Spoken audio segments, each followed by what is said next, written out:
He set the table for his children, but no one came that night. The clock on the wall read 11:45 p.m. when the dim yellow light from the kitchen revealed a dinner for one, a single plate, a piece of bread, and a glass of water.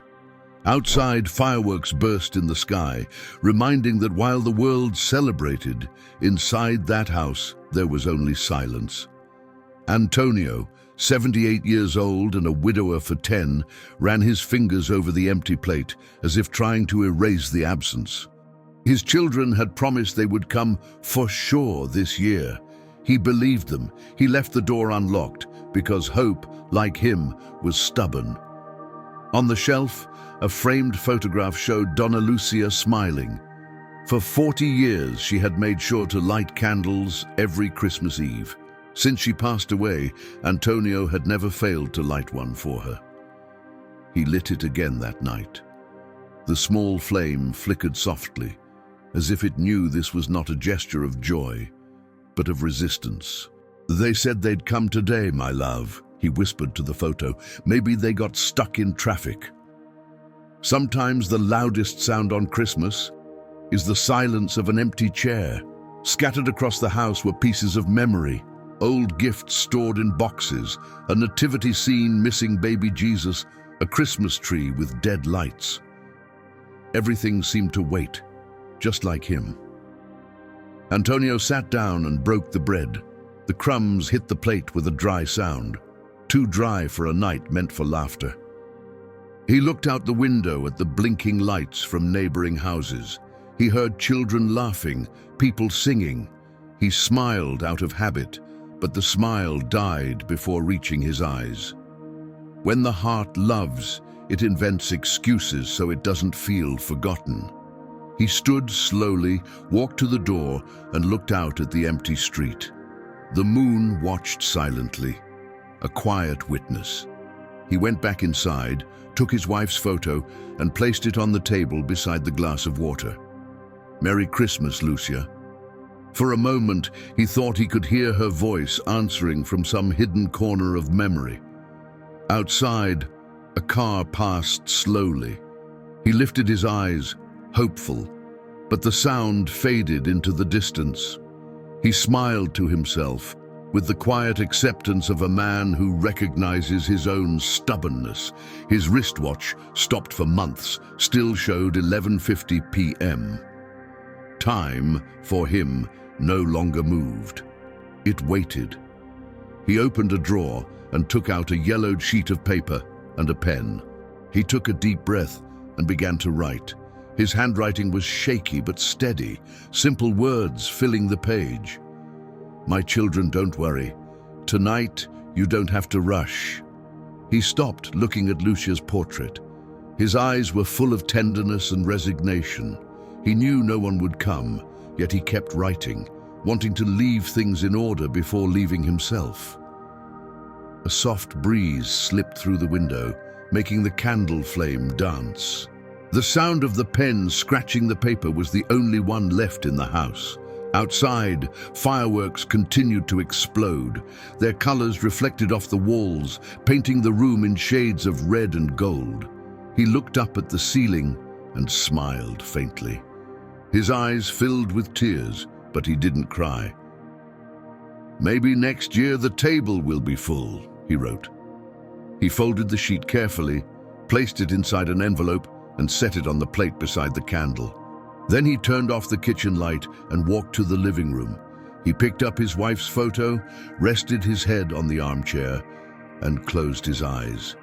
His body went still, like someone who had finally found rest. Outside, fireworks lit the sky for brief moments. Inside the house, the candle flame trembled until it almost went out. That night, no one came. The sun rose shyly, slipping through the cracks of the window and lighting up the small kitchen. The ashes of the candle still rested on the table beside the sealed envelope and the untouched bread. The silence now felt different. It was no longer waiting. It was absence.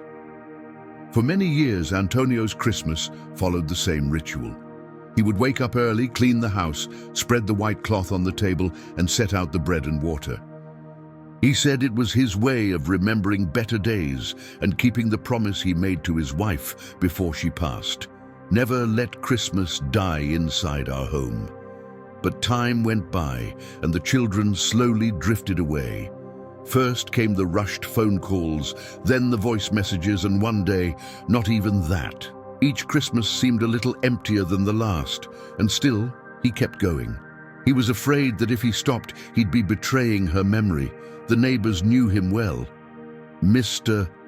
Antonio is strong, they would say. That old man's got a good head on his shoulders. No one imagined the size of the emptiness he carried when he came back home and saw the clock pointing to dinner time. In the first year after Lucia's death, he still tried to bring the children together. He cooked her favorite dish, codfish, even though he didn't know how to season it properly. But one son said the car broke down, another couldn't get time off work, and the youngest daughter simply didn't answer. That night, he ate alone, in silence. On the radio, someone said, "Christmas is a time for unity." After that, he stopped cooking. He began serving only bread and water, saying it was so no one would have to worry about me. And so, Christmas became routine, no longer celebration.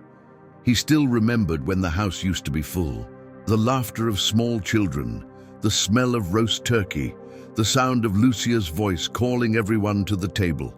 Sometimes he thought he heard footsteps in the hallway.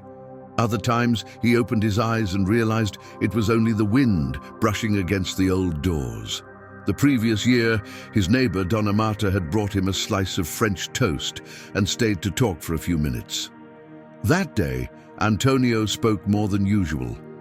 He told her stories from the old days, how he worked at the repair shop, how he met Lucia, how Christmas had always been her favorite day of the year. When she got up to leave, he smiled and said, "God sent me a visitor today, Marta. Sometimes he comes in the shape of people." She left crying and promised to return the following Christmas, so you won't be alone. And she kept her promise. Every year, she brought a small dish from her own dinner, left it on his table, and told him to call if he ever needed anything. Antonio always thanked her with that gentle smile of his, the kind that says, "I don't want to bother anyone." But that year, he didn't answer the doorbell. That morning, Donna Marta woke up early. She packed some turkey, stuffing, and cake. Before leaving, she looked out the window and saw a clear blue sky, as if the day wanted to start beautifully. She grabbed the tray and walked down the dirt road toward his house. When she reached the gate, she noticed the front door was slightly open. "Mr. Antonio?" she called. "Good morning. I brought you some Christmas dinner." No answer. She called again, louder this time. Then she slowly pushed the door open. The familiar scent of incense still hung in the air. Sunlight spilled across the table. The candle burned out, the envelope untouched on the plate. She called once more. Silence. A chill ran through her body as she stepped into the living room. There he was, sitting in his armchair, the portrait of his wife still resting on his chest.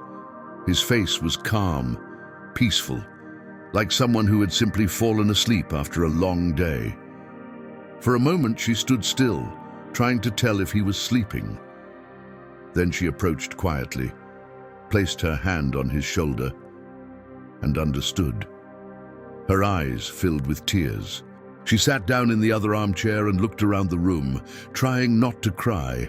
Everything seemed to say that this house had been waiting for that moment. On the table, the envelope remained. She got up slowly, picked it up with care, and saw the words written in shaky letters. "For when I'm no longer here." Donna Marta pressed the envelope to her chest and closed her eyes. Outside, the sound of children playing echoed through the street. It was Christmas, and in that instant, she realized the world was far too cheerful to notice that, inside a small house, one man had just had his last supper. Donna Marta stood still for a few seconds, the envelope trembling in her hands, unsure of what to do. Her heart beat fast, as if trying to keep pace with the pain growing inside her chest. She sat back down, took a deep breath, and ran her fingers over the handwritten name, "For when I'm no longer here." The handwriting was delicate and shaky, but there was strength in the strokes, the kind that comes from someone who knows exactly what they mean to say. She looked at his calm body in the armchair and felt a lump rise in her throat. Crossing the room in silence, she knelt beside him. For a moment, she held Antonio's hand and whispered softly, "You're not alone, you know. You didn't stay alone." Her tears fell slowly. It wasn't the kind of crying born from despair. It was the quiet kind that comes when the heart understands something has ended. The distant laughter of children and the clinking of pots from nearby houses broke the stillness. Life went on, indifferent, and that was what hurt the most. Donna Marta took a deep breath, stood up, and looked around. Everything seemed frozen in time. The calendar still marked December of the previous year, the clock without a battery, the unlit Christmas lights. A coffee cup sat dry in the sink, as if it had been placed there just minutes ago. She walked to the kitchen and leaned on the table. The candle he had lit the night before was reduced to a hardened thread of wax. The bread was still there, covered by a dishcloth. Beside it, the envelope. With trembling hands, she unfolded the paper. Inside was the letter. "My children, I know your lives are busy, and maybe you haven't noticed how fast time has gone by. I understand. The world moves too quickly for those who walk slowly. But sometimes, the heart just needs a little remembering. I remember when you were little, and we all squeezed around the table. We didn't have much, but there was laughter. And that was enough. Today, the house feels too big for me. Every corner seems to hold a voice that no longer returns. I don't write to blame you or to ask for anything. I write because I want you to know I loved each of you in my own way, even if I never understood this new way of loving, the kind that speaks through messages and hugs through photos. Don't feel guilty. Just remember that time is fast, and sometimes, when we finally notice, it's already too late to go back. If you can, light a candle this Christmas, not for me, but for all the moments we missed together." Donna Marta paused, her voice breaking as she wiped her face, then continued reading. "Don't worry about me. I had company. Loneliness only exists when we forget to look inside ourselves, and I learned to talk to God on the nights when silence was too loud. If He calls me today, I'll be ready, because the love I gave was not in vain. With love, your father." The paper trembled in her hands. Each line struck her chest like a gentle blow. For a moment, she felt anger toward the children, anger that they weren't there, that they had let their father grow old waiting. But soon, the anger softened into sadness, and the sadness turned into compassion. She folded the letter carefully and placed it back on the plate. Looking once more at the armchair, she whispered, "You wrote beautifully, Mr. Antonio. Don't worry, I'll take care of this. No one will forget." She left the house slowly, her heart heavy and her eyes full of tears. Outside, the sun was beginning to set, painting the sky in shades of orange and gold. The Christmas lights from nearby houses flickered too early, as if trying to brighten an absence that couldn't be filled. As she walked down the street, Donna Marta thought about how the world seemed so full of people, and yet so empty of presence. And for the first time, she felt afraid of her own future. Because deep down, she knew abandonment doesn't choose an age, it only chooses the right silence to arrive in. By the next morning, the news had spread down the street. "Mr. Antonio is gone." The words echoed softly as if no one quite wanted to believe them. It was hard to imagine that the smiling old man, the one who swept his sidewalk every morning and greeted everyone passing by, was now forever silent. His house had become a stopping point for the neighbors. One brought flowers, another made the sign of the cross. Some just stood there quietly, not knowing what to say. The gate, once left slightly open, was now closed, but on it, Donna Marta had pinned a small note: "Respect the rest of the one who waited in peace." The children arrived late in the afternoon. They came in a hurry, driving expensive cars, carrying excuses. The oldest got out still talking on his phone. The youngest daughter cried without tears, and the middle son, the quiet one, stared at the ground, too ashamed to step inside. Donna Marta was waiting for them in the living room, sitting with the letter in her hands. When the three entered, she stood up slowly. "Are you his children?" she asked. They nodded awkwardly, unsure what to say. "He left this for you," she said, extending the envelope. "I found it this morning." The daughter took it and looked at her father's name written on the front. Her heart tightened. "Did you read it?" she asked, voice trembling. "I did," said Donna Marta, "and I think you should too." Silence filled the room. The eldest discreetly wiped his eyes. The middle one, hands in pockets, took a step back as if trying to escape what was coming.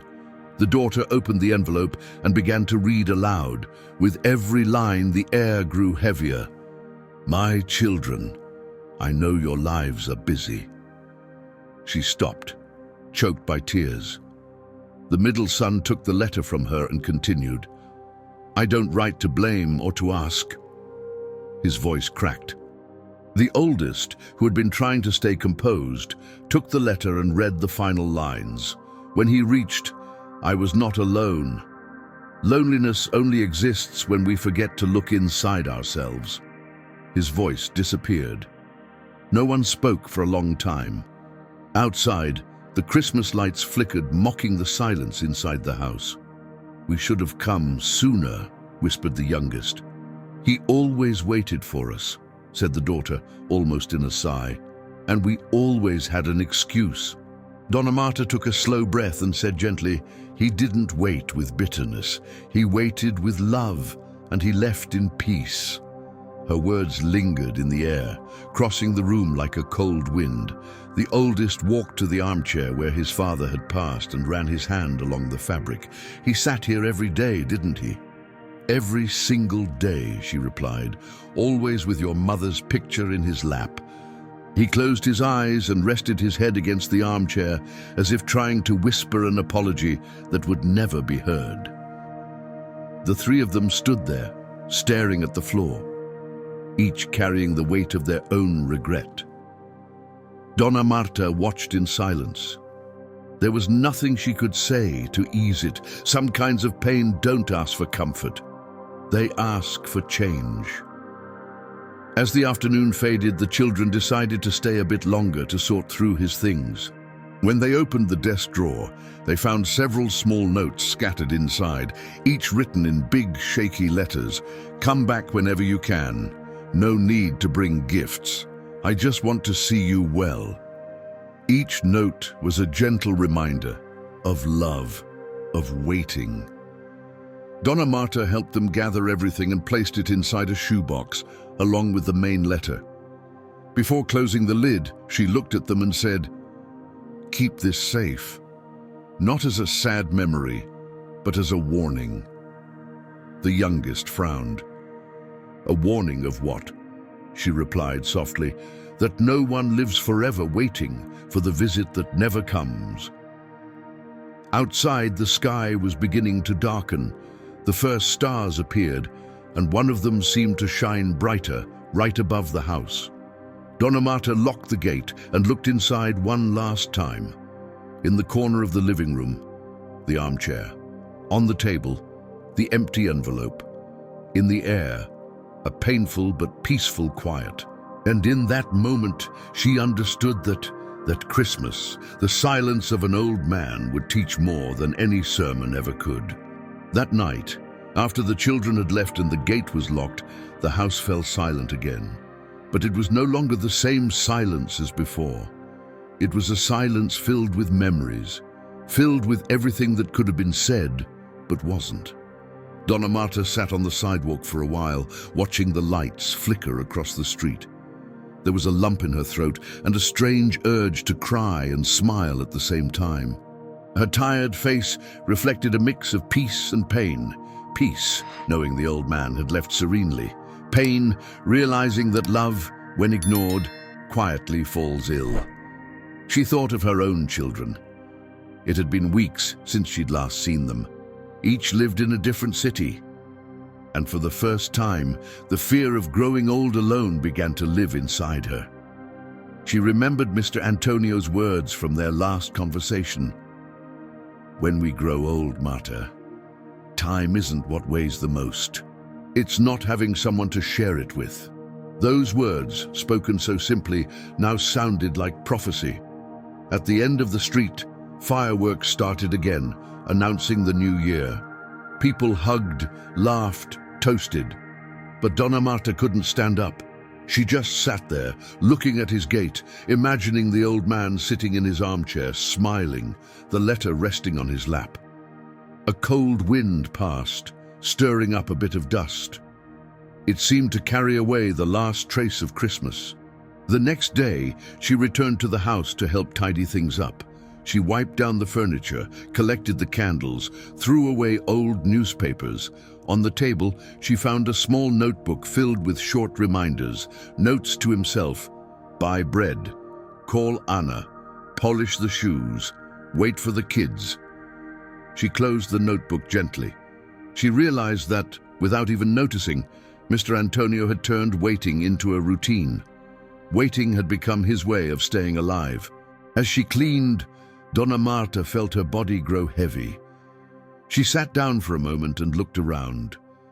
The room seemed to carry a soft tenderness. Every object held a story, every corner a trace of his presence. On the shelf, the portrait of Donna Lucia smiled. Marta stepped closer and whispered, "He came to find you, Donna Lucia. I bet your smiles are beautiful up there."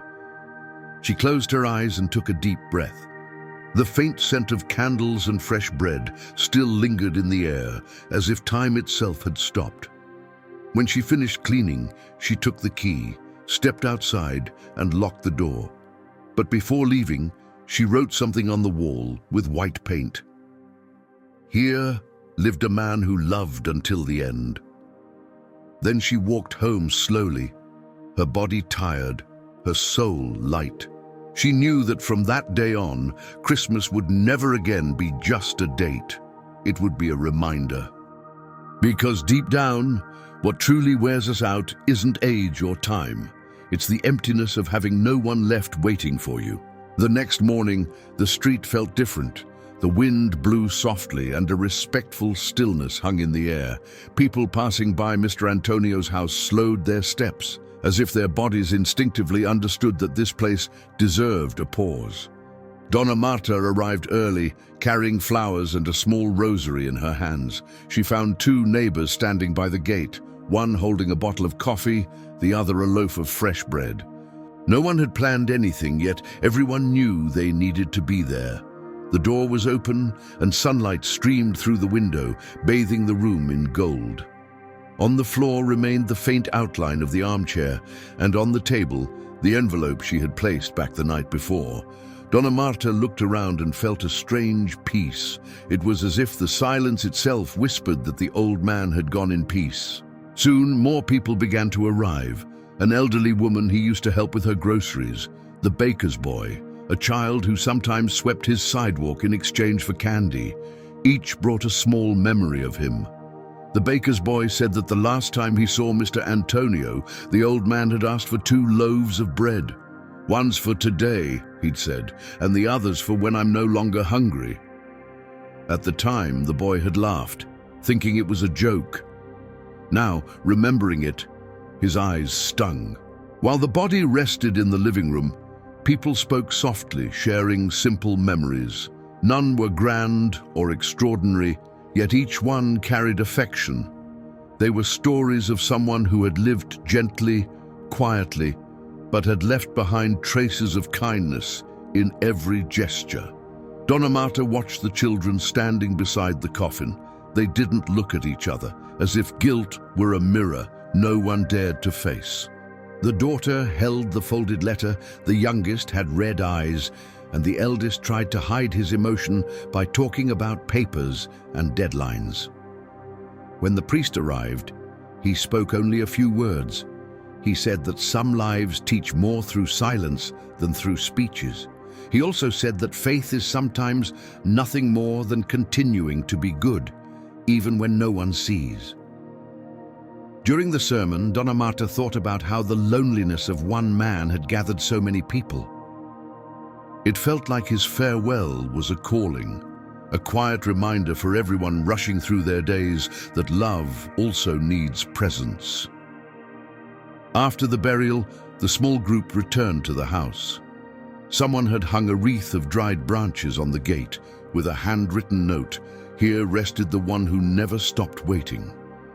Flowers began to pile up, and the sweet smell of freshly baked bread drifted from the kitchen. The house, once a symbol of silence, now seemed alive, filled with soft voices and gentle footsteps. By late afternoon, as everyone began to leave, Donna Marta remained behind. She sat once more on the sidewalk and watched the sunset. The sky was painted in shades of orange and gold, the same color as the candle he lit every Christmas Eve. "You see, Mr. Antonio," she whispered, "the whole street came to visit you." And in that moment, she felt something inside her settle. Maybe it was the quiet certainty that no one is ever truly forgotten when they have loved deeply. As the sun dipped below the horizon, she rose slowly and walked home, holding in her hands the small photograph of him she had taken from the table. Along the way, she thought that next Christmas she would light 2 candles, one for Lúcia and one for him. And without realizing it, she smiled. A tired smile, but one full of gratitude. Because sometimes the end is simply the most beautiful way life finds to teach others how to begin again. In the days that followed, the gate of Mr. Antonio's house became an improvised altar. Flowers, notes, lit candles. People he barely knew started leaving messages. "Thank you for teaching me what presence means. I promised I'd visit my parents tomorrow. You reminded me of my grandfather." His name, once known only in the neighborhood, began to spread across the city. A teacher read the letter aloud to her class. A radio host spoke about it during the morning show. A young man wrote online, "I'll never let silence answer in place of love again."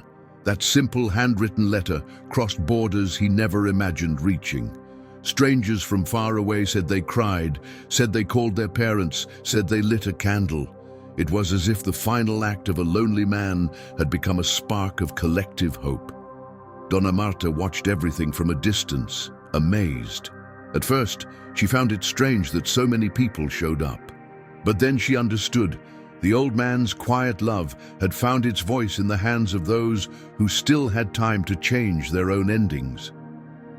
One afternoon, she went to the cemetery carrying flowers and a newspaper whose headline read, "The Letter That Moved Christmas." She laid the newspaper on his grave and whispered softly, "You did it, Mr. Antonio. You made the world stop and listen to someone nobody used to hear." As she arranged the flowers, she noticed a woman crying nearby. The woman approached and said, "Are you his neighbor?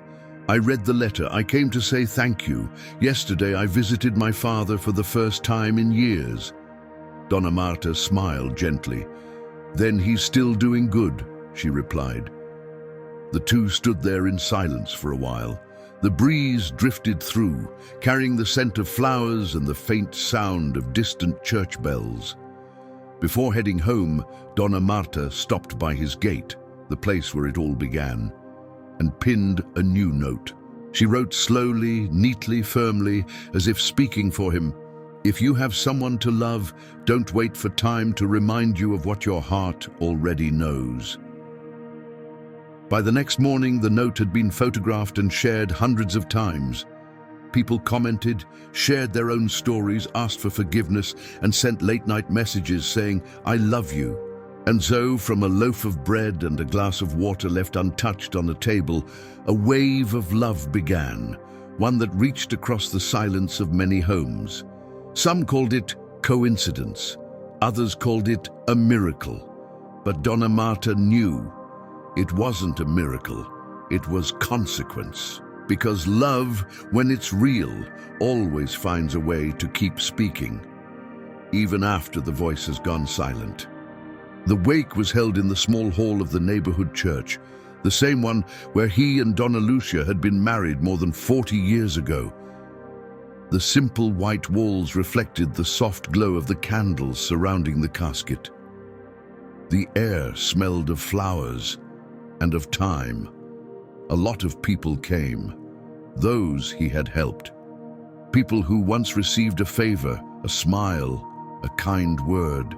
There were also unfamiliar faces, neighbors from distant streets, radio listeners, strangers who had read the letter and felt compelled to be there, as if a part of them too needed to say goodbye. Donna Marta stood quietly in a corner, eyes glistening. Her heart was full of both pride and sadness. It was beautiful to see so many gathered there, but impossible not to wonder how different it all might have been if this presence had come sooner.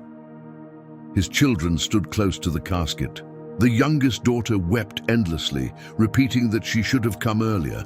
The eldest stared fixedly at his hands, saying nothing, and the middle son, visibly shaken, knelt down and rested his head on the casket. "Dad," he whispered, "forgive me for taking so long." The words hung in the air, heavy, unanswered. Yet somehow, everyone there felt that forgiveness had already been given, quietly, long before. The priest began the ceremony. He spoke little, but his words carried weight. There are people who, even in life, teach us through simple gestures, and there are people who, when they leave, continue teaching still. Mr. Antônio was both. Some cried softly, others simply closed their eyes in respect. At the end of the service, the priest asked for a moment of silence, and during that minute no one moved, not a sound, only the faint crackle of candles. For an instant, time itself seemed to pause, as if the entire town breathed together, honoring the worth of a man who lived with little, yet gave so much. When the casket was carried out, a spontaneous human chain formed along the street. People held flowers, candles, photos. The procession moved slowly, accompanied by the distant ringing of church bells. At the cemetery, the setting sun painted the sky in golden tones. Donna Marta stepped forward and placed a piece of bread and a glass of water on the grave. "For tonight's supper," she whispered, "so you won't be alone." The children stood side by side. They didn't embrace, but their eyes met, saying what words never could, a shared request for forgiveness. As everyone began to leave, Donna Marta stayed for a few more minutes. She looked at his name engraved on the stone and murmured, "Rest well, Mr. Antônio. You were not forgotten." As she walked away, a gentle breeze swept through, rustling the fresh flowers. She smiled. It felt like a wave, a final goodbye. That night, the entire neighborhood fell silent. A different kind of silence, not the one of loneliness, but of respect. A few weeks had passed since the funeral, but Mr. Antônio's presence could still be felt in every corner of the neighborhood. It was as if he still lingered there, among the trees, on the park benches, in the distant sound of the church bells. People spoke of him the way one speaks of an old friend, someone who left a mark without ever trying to. The house remained closed for a while, until the children decided to donate the furniture and open the doors one last time for the neighbors to visit. Donna Marta was among the first to enter. She walked slowly through the rooms, touching the objects like someone saying goodbye to a time that no longer existed. The faint scent of wood and candle wax still floated in the air. On the kitchen table, she found the glass and the plate. She couldn't bring herself to take them. She left them exactly as he had, That, she thought, was the true portrait of simplicity, a man who needed so little to teach so much. The children, deeply moved, promised to keep the house in good condition and use it for something meaningful. Then the youngest made a suggestion that surprised everyone. What if we turned this place into a community center for the elderly, so no one ever has to spend Christmas alone again? Donna Marta looked at him with misty eyes and replied softly, "I think he would have liked that." The idea spread quickly. Within months, Mr. Antonio's little house became known as the House of Waiting, a humble space with rocking chairs, a bookshelf, a domino table, and the smell of fresh coffee every morning. There, the elderly from the neighborhood began gathering to talk, sing, and share memories, and in every corner of that house there was a piece of his story. On the main wall, they hung a framed line from his letter. "Don't worry about me. I had company." That sentence became the house's motto. People from other towns came to visit. Volunteers joined in. Donations poured in. What began as a lonely man's final gesture had grown into a movement of collective love. Donna Marta now went there almost every day. She served coffee, told stories, and listened to others. Sometimes she stayed alone in the late afternoon, watching the sunset through the same window where Mr. Antonio used to wait. And whenever the wind blew gently, she felt as if he was still there, smiling. On the first Christmas after his passing, the House of Waiting was full. Elderly men and women, children, whole families. The table that once held a single plate now overflowed with food and laughter. At the center sat a loaf of bread and a glass of water. No one dared to move them. They had become the symbol of the love that remained. During dinner, Donna Marta raised her glass and made a simple toast. To the man who taught us that love means being present and that waiting can bloom into hope. People were moved to tears. There were hugs, smiles, and a beautiful silence afterward, the kind that doesn't hurt, but heals. Outside, the Christmas lights reflected softly on the window glass. For a brief moment, a shadow seemed to appear. A white-haired man with a gentle smile, holding the portrait of a woman. No one else saw it, but Donna Marta did, and she smiled. She knew it was him. And so, through bread, water, and silence, a man who once lived alone left behind a legacy strong enough to fill countless empty tables. Time passed. The flowers on Mr. Antonio's grave had withered and bloomed again many times, yet his story remained alive, whispered from one mouth to another like a memory no one wanted to let die. At the House of Waiting, his portrait hung right at the entrance, beside a small wooden plaque that read, "Those who love show up." People who arrived there always paused for a moment to look at the picture. Some smiled. Others lowered their heads as if caught off guard by a mirror. Because deep down, everyone knew that at some point they had left someone waiting. On the second Christmas since his passing, the house was full. Laughter mingled with old songs, and the aroma of fresh coffee filled the air. At the center of the table, as tradition, a loaf of bread and a glass of water, the living reminder of the man who had taught an entire neighborhood the value of presence. Donna Marta stood up, her gaze calm, seasoned by time. She placed her hands on the table and said, "2 years ago, a man had dinner alone here. Today, his house is full of life. May it never be empty again." The room filled with applause. Many cried. Some, in silence, reached for their phones and began typing quick messages. "Mom, I love you. Dad, I miss you. Can I visit you tomorrow?" Because sometimes it takes losing someone to remember that love doesn't wait. Outside, the night glowed with lights. And for a fleeting moment among the shadows, there seemed to be a calm presence on the porch.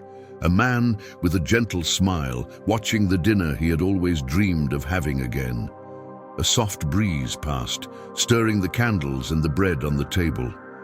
Donna Marta looked and smiled. "I know, Mr. Antonio," she whispered. "You did it." And as the distant church bells rang, the invisible narration of life seemed to whisper, "Do you still have someone you could call? Someone to visit? Someone to tell, 'I'm sorry for being away'? Then do it, now. Before life writes the ending you won't be able to erase. You can buy gifts, send messages, like posts, but no one wants to be remembered only after they're gone. And in that instant, between the sound of laughter and the gentle breath of the wind, the whole city seemed to fall silent. As if, for a brief and sacred moment, everyone understood the message the old man left behind. Love doesn't ask for time. Love asks for presence.